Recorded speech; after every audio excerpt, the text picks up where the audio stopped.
Hello and welcome to daily byte teaching aptitude शिक्षण अभिरुचि के क्वेश्चन प्रैक्टिस सेट 16 में आप सभी का स्वागत है। इससे पहले मैंने टीचिंग एप्टीट्यूड के लेक्चर्स के साथ साथ 15 क्वेश्चन प्रैक्टिस सेट को कवर करवाया है, जिसे देखने के लिए आप हमारे चैनल के प्लेलिस्ट में जा सकते हैं।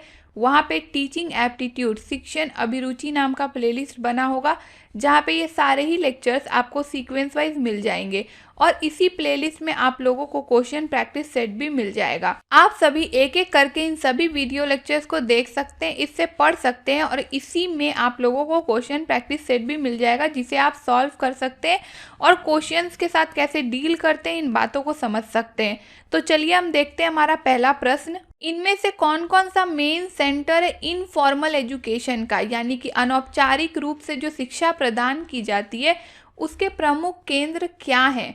समाज यानी कि सोसाइटी, परिवार यानी कि फैमिली, रेडियो टेलीविज़न या ऊपर के सभी। तो देखिए, औपचारिक रूप से हमें कहाँ शिक्षा मिलती है? स्कूल में, कॉलेजेस में, और अनौपचारिक रूप से कहीं भी, जैसे कि हमारा परिवार हो गया, हमारा समाज हो गया, टेलीविज़न या रेडियो से हमें कोई शिक्षा मिलती है। तो ये सारी ही क्या होती है? इनफॉर्मल वे ऑफ टीचिंग होती है। तो ये सब इनफॉर्मल एजुकेशन के अंतर्गत आती है। नेक्स्ट, इनमें से किसका अर्थ है लेसन प्लान? यानी कि लेसन प्लान पाठ योजना का क्या अर्थ होता है? किसी भी चीज़ को पढ़ाने से पहले खुद पढ़ लेना, या फिर किसी चीज़ को यदि लिमिटेड टाइम पीरियड में, यानी कि एक फिक्स टाइम पीरियड, यदि 40 मिनट का क्लास है तो उस 40 मिनट में कैसे पढ़ाना है उसके आधार पे एक टीचिंग प्लान को प्रिपेयर कर लेते हैं कंप्लीट करने के लिए इस टाइम लिमिट के अंतर्गत, वो होता है लेसन प्लान। या फिर डिटेल्ड में आंसर्स और क्वेश्चंस प्रिपेयर कर लेते हैं, जो भी क्लास में बच्चों के द्वारा पूछे जाते हैं वैसे क्वेश्चंस के आंसर्स को डिटेल में प्रिपेयर कर लेना, ये होता है लेसन प्लान। या फिर एक लिस्ट प्रिपेयर करना क्वेश्चंस का, ताकि बच्चों से पूछा जा सके, क्या होता है लेसन प्लान? तो इसका आंसर क्या हो जाएगा? ऑप्शन नंबर ए, यानी कि पाठ पढ़ाने से पहले उसे खुद पढ़ना और उसके हिसाब से बच्चों को पढ़ाना, कैसे शुरू करना है, कैसे मिडिल में रखना है, कैसे चीज़ों को हैंडल करना है, इन सभी को सारी ही चीज़ें क्या आती है? लेसन प्लान के अंतर्गत आती है। Next, national literacy mission was established in, राष्ट्रीय साक्षरता मिशन जो था उसे कब स्थापित किया गया? तो इसका आंसर क्या हो जाएगा? 1988। Next, the success of a teacher is, एक शिक्षक का सफलता किस बात पर निर्भर करता है? अगर वो बहुत ही हाई अचीवमेंट प्रेजेंट करे अपने स्टूडेंट्स का, यानी कि उनके स्टूडेंट बहुत ही अच्छे अच्छे अंक लाए एग्जाम वगैरह में, या फिर उनका व्यक्तिगत पर्सनैलिटी बहुत अच्छा हो, या वो बहुत अच्छा पढ़ाते हो, या फिर वो बहुत अच्छे कैरेक्टर चरित्र के हो, तो एक शिक्षक तभी सक्सेसफुल हो सकता है जब वो बहुत अच्छा पढ़ाए। नेक्स्ट, स्टूडेंट्स को यानी कि बच्चों को स्कूल में होमवर्क दिया जाता है, तो होमवर्क देने के पीछे क्या कारण होता है? क्या उसके एडवांटेजेस यानी कि फ़ायदे होते हैं जिसके कारण बच्चों को होमवर्क दिया जाता है?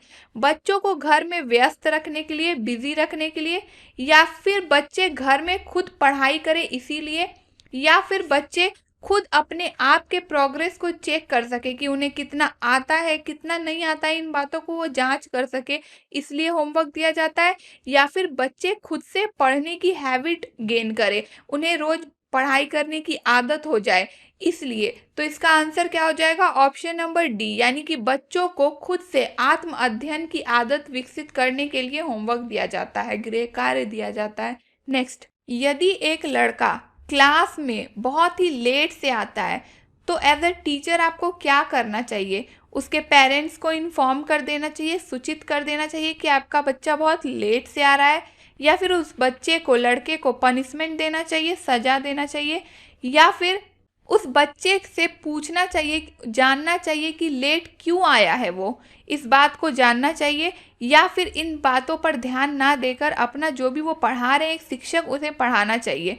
तो इसका आंसर क्या हो जाएगा? ऑप्शन नंबर सी, अगर कोई बच्चा लेट आता है तो उसकी वजह जानने की कोशिश करनी चाहिए एक शिक्षक को। Next, dash is the process by which children and adults learn from, कौन सी ऐसी प्रोसेस है जिसमें बच्चे और एडल्ट्स दोनों ही, यानी कि बच्चे और वयस्क दोनों ही सीखते हैं या लर्न करते हैं?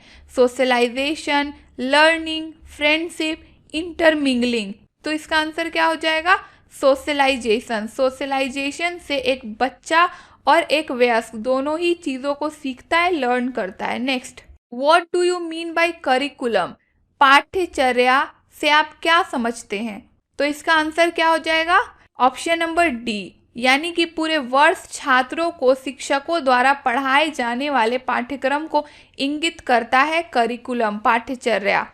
नेक्स्ट, इनमें से कौन सा ऐसा सिस्टम ऑफ एजुकेशन है जो महात्मा गांधी के द्वारा विकसित किया गया हो या प्रतिपादित किया गया हो, यानी कि प्रपाउंड किया गया हो?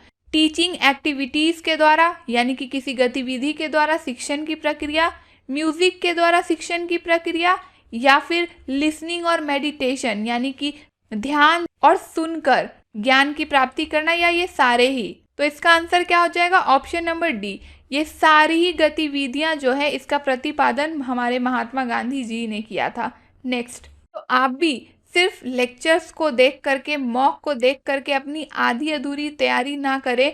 आप हमारे वेबसाइट www.dailybites.in पे जाके मॉक की प्रैक्टिस करें, जिससे आपके आगे आने वाले किसी भी कॉम्पिटिटिव एग्जाम जिसमें टीचिंग एप्टीट्यूड के क्वेश्चंस आते हैं, वहाँ पे आप लोगों को किसी भी तरह का प्रॉब्लम फेस नहीं करना पड़ेगा और आप किसी भी क्वेश्चन को आसानी से सॉल्व कर पाएंगे। नेक्स्ट, अगर कोई कंपटीशन हो रहा है स्टेट लेवल पे, सोलो सॉन्ग कंपटीशन, तो कोई भी स्कूल है ना, लड़कियों को ज़्यादा प्रेफरेंस देता है कंपटीशन अगर सोलो सॉन्ग कंपटीशन है तो। इसके पीछे क्या रीज़न है? Gender bias, global trend, pragmatic approach, progressive thinking, लिंग पर पक्षपात, वैश्विक रुझान, व्यवहारिक दृष्टिकोण या प्रगतिशील सोच? तो इसका आंसर क्या हो जाएगा? Gender bias. जरूरी नहीं है कि सिर्फ लड़कियों को ही वहाँ पे मौका देना चाहिए, लड़कों को भी देना चाहिए, लेकिन अगर एक स्कूल सिर्फ लड़कियों को मौका दे रहा है यानी कि वो स्कूल जेंडरली बायस है। नेक्स्ट, ह्यूमन की जो पर्सनैलिटी होती है वो किस चीज़ का रिजल्ट होता है, यानी कि मानव का व्यक्तित्व किसका परिणाम है? केवल आनुवांशिकता, यानी कि ओनली हेरेडिटरी, पालन पोषण और शिक्षा, यानी कि अपब्रिंगिंग एंड एजुकेशन, आनुवांशिकता और पर्यावरण के बीच बातचीत, interaction between hereditary and environment. यहाँ पे बातचीत नहीं होगा, यहाँ पे क्या हो जाएगा? आनुवांशिकता और पर्यावरण के बीच तालमेल, इंटरेक्शन को तालमेल कह सकते हैं यहाँ पे। केवल पर्यावरण, ओनली इन्वायरमेंट। तो इसका आंसर क्या हो जाएगा? ऑप्शन नंबर सी, यानी कि पर्यावरण के साथ साथ आनुवांशिकता दोनों का मेल यदि होता है, उन दोनों के मिलने से एक रिजल्ट निकलता है जो एक मानव के व्यक्तित्व को बनाता है। नेक्स्ट, इनमें से कौन सा स्टेटमेंट करेक्ट है? एजुकेशन, शिक्षा एक कला है, आर्ट है। शिक्षा एक विज्ञान है, साइंस है। शिक्षा ना तो कला है ना ही विज्ञान है। शिक्षा थोड़े हद तक, कुछ हद तक कला है और कुछ हद तक विज्ञान है। तो इसका आंसर क्या हो जाएगा? ऑप्शन नंबर डी, कि कुछ हद तक यह एक कला है और कुछ हद तक यह एक विज्ञान है। क्या? तो शिक्षा। नेक्स्ट, अगर आपको एजुकेशन की प्राप्ति होती है, शिक्षा की प्राप्ति होती है बिना किसी पर्पस के, वो भी फिक्स टाइम में किसी स्थान पे, तो उस टाइप के एजुकेशन को आप क्या कहेंगे? तो इसका आंसर क्या हो जाएगा? इनफॉर्मल एजुकेशन, अनौपचारिक। नेक्स्ट, इनमें से कौन सा सेंटेंस या वाक्य करेक्ट है? नेचर ऑफ टीचिंग, यानी कि शिक्षण की प्रकृति के बारे में, यह एक डायग्नोस्टिक प्रोसेस, यह एक निदान है। इट इज रेमेडियल, यानी कि यह एक उपचारात्मक है, या फिर ये दोनों ही है, या ऊपर के जितने भी स्टेटमेंट है ये सारे ही करेक्ट हैं? तो इसका आंसर क्या होगा? जितने भी ऊपर के स्टेटमेंट है ये सारे ही करेक्ट है। नेक्स्ट, इनमें से कौन सा कंपलसरी एलिमेंट है लर्निंग का, यानी कि सीखने की जो प्रक्रिया होती है, इनमें से कौन सा अनिवार्य तत्व है? एबिलिटी टू रीड, यानी कि पढ़ने की क्षमता, ब्राइट माइंड, यानी कि तेज दिमाग होना, टेंडेंसी टू नो, जानने की प्रवृत्ति होना, नन ऑफ द एबव। तो कौन सा ऐसा एलिमेंट है जो लर्निंग के प्रोसेस में कंपलसरी है? टेंडेंसी टू नो, यानी कि जानने की प्रवृत्ति अगर किसी के अंदर है तो ये बहुत ही ज़रूरी होता है लर्निंग के प्रोसेस में, आपके अंदर जानने की इच्छा होनी चाहिए। This was all for this video lecture. आप लोगों को यदि टीचिंग एप्टीट्यूड के लेक्चर सीक्वेंस वाइज चाहिए तो आप हमारे चैनल के प्लेलिस्ट में जा सकते हैं। वहाँ पे टीचिंग एप्टीट्यूड शिक्षण अभिरुचि नाम का प्लेलिस्ट बना होगा, जहाँ पे ये सारे ही लेक्चर्स आपको सीक्वेंस वाइज मिल जाएंगे और इसी में आप लोगों को क्वेश्चन प्रैक्टिस सेट भी मिल जाएगा। और यदि आप लोगों को आगे आने वाले वीडियो लेक्चर्स के अपडेट चाहिए तो डेली बाइट्स को सब्सक्राइब कर ले और बेल आइकन को भी प्रेस कर ले। And also follow and connect with us for updates and queries on WhatsApp, Facebook, Telegram and Instagram. Links are available in the description box. Stay tuned, stay updated, and don't forget to follow your dreams and do comment your views in the comment section. Thank you.